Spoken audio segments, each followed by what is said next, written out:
Aujourd'hui, vous dites que l'État du Sénégal ne peut pas se soustraire à son obligation internationale après que le groupe de contact sur la détention, le groupe de travail sur la détention arbitraire a donné sa position sur l'incarcération de Karim Wade.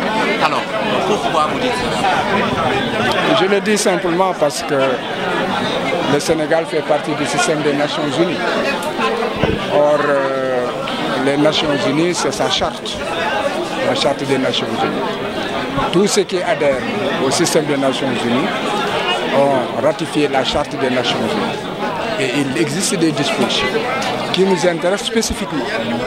Vous allez aux articles 55-56, vous verrez que la question spécifique de la liberté et la sécurité des personnes y figure.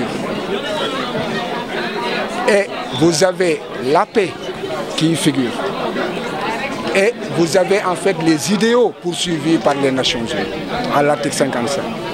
Et l'article 56 dit que tous les États ont l'obligation de respecter les engagements qu'ils prennent. Donc le Sénégal, en ratifiant la charte, a pris l'engagement d'exécuter toutes les décisions des Nations Unies. Donc, le groupe de travail, ce n'est pas un petit bureau. Le groupe de travail, c'est en fait un organe subsidiaire de l'Assemblée générale, l'Assemblée générale des Nations Unies.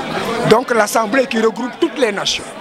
Et je pense que le bien de l'État, c'est que lorsqu'un organe subsidiaire de l'Assemblée générale de l'ensemble des États de l'univers dit prenez les dispositions idoines pour réparer le préjudice et que la réparation première c'est la libération, des mesures doivent être prises pour qu'ils soient libérés.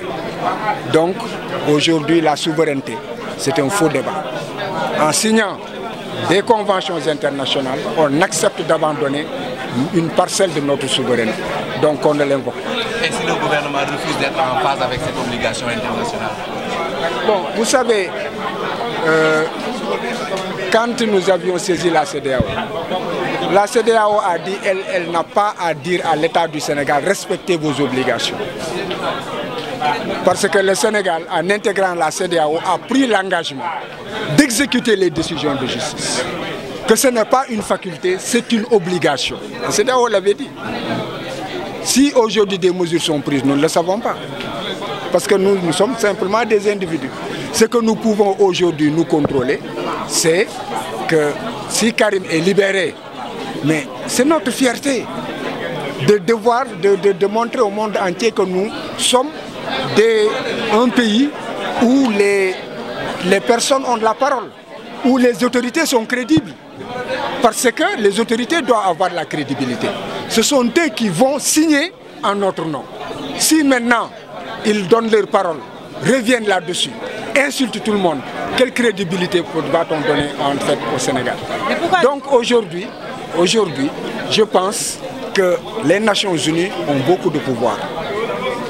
Mais dites-vous aujourd'hui que le Sénégal a un visage de délinquant, montre un visage de délinquant international? Le Sénégal, de par ses déclarations, est un délinquant international.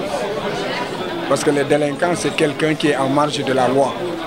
On a dit que le Sénégal est en marge de la loi parce qu'il a maintenu quelqu'un en détention de façon arbitraire. Le Sénégal persiste en disant « je suis souverain, je fais ce que je veux ». Donc le Sénégal s'affiche effectivement comme un monstre et un délinquant international.